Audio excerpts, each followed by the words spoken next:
Dear friends, a quick recap of the first two sessions before we carry on. Christian contemplation is the practice of bringing what is going on inside us into the presence of God, so that it becomes part of our relationship with Him, and so that we are changed in the process, until Christ is born in us, as St. Paul might say.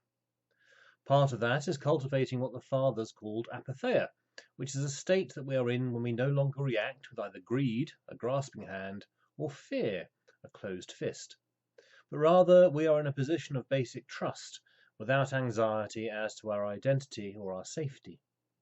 Last week I spoke a little about a rule of thumb, which I think is extremely helpful, that God is not in the drama.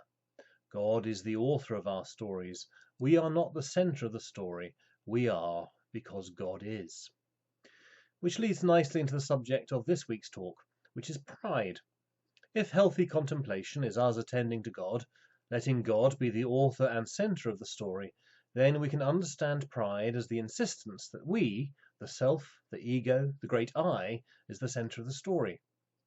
Rowan uses an excellent image of an upset child holding their breath in order to get their own way, as a way of understanding spiritually what happens when we get caught up in pride. Pride is the deadliest sin.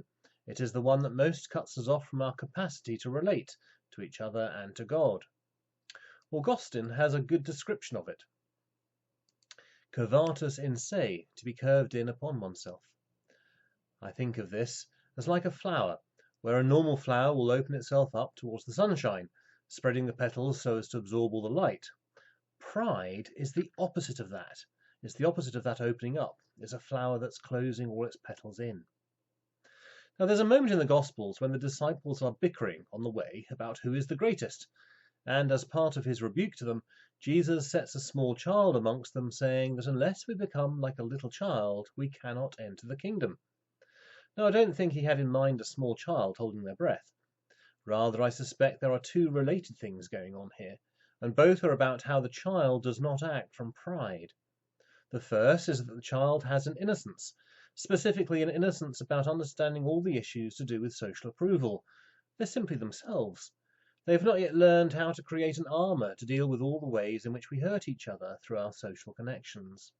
This is the ego, the armour, the camouflage that we put up in order to navigate our way in the world.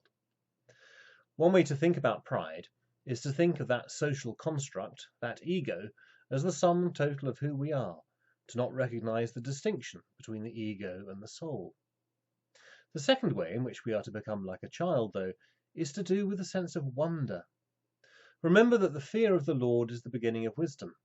This fear is not terror, as we might feel as if we are being chased by a tiger through the jungle. No, the fear of the Lord is our sense of awe. One of the most spiritually significant moments in my life was when I took a year out before going to university and spent several months with a friend wandering around the United States and Canada. I remember visiting the Grand Canyon and at first thinking, oh yes, big hole, very nice. And then the actual scale hit me, and I had an authentic whoa moment. I see that moment as a key step in relieving me of my teenage atheism.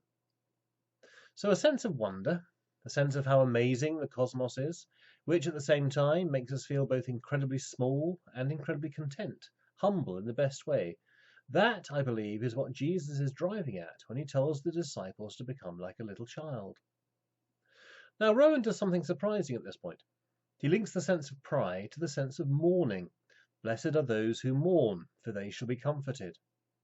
The truth is that in the end it will all be taken away. The Lord giveth, and the Lord taketh away. Blessed be the name of the Lord. Part of the demon of pride is a refusal to mourn, a refusal to accept that this life involves suffering. It is a refusal to buy the ticket. None of us live lives that go the way that we hoped. We're not in control. As I said at the beginning, we are not the authors of our lives. We are dependent. So we need to learn how to breathe, and we need to attend to our breathing. We do not possess the air, yet we are completely dependent upon it. To recognize this, to recognize that at some point we shall stop breathing is, when we're spiritually well, to recognize that it's all a gift. And the proper response to a gift is to say thank you. To learn to see our lives as a gift, to cultivate a sense of gratitude, and to look out at the world with a sense of wonder. This is how we are to be in the world, And this is what the path of contemplation can help us to discover. We can simply say thank you each morning for the gift of life and say, what do you have in store for me today, Lord? Rowan says this: pride is the refusal to breathe in and let God be what God is, which is the heart and focus of energy of our being. So when Cassian talks about the first angel who fell as illustrating the perils of self-reliance, that's what he has in mind. The angel who fell, the archangel Lucifer, looks at God and says, God is great and beautiful and wonderful, and I want to be greater, more wonderful, more beautiful than God. But when you see God as a rival, out there threatening you just by being God, what you don't see is that God cannot be a rival. God is already your life, and there's nothing you can do about it. God is always already your life. You are because God is. Amen.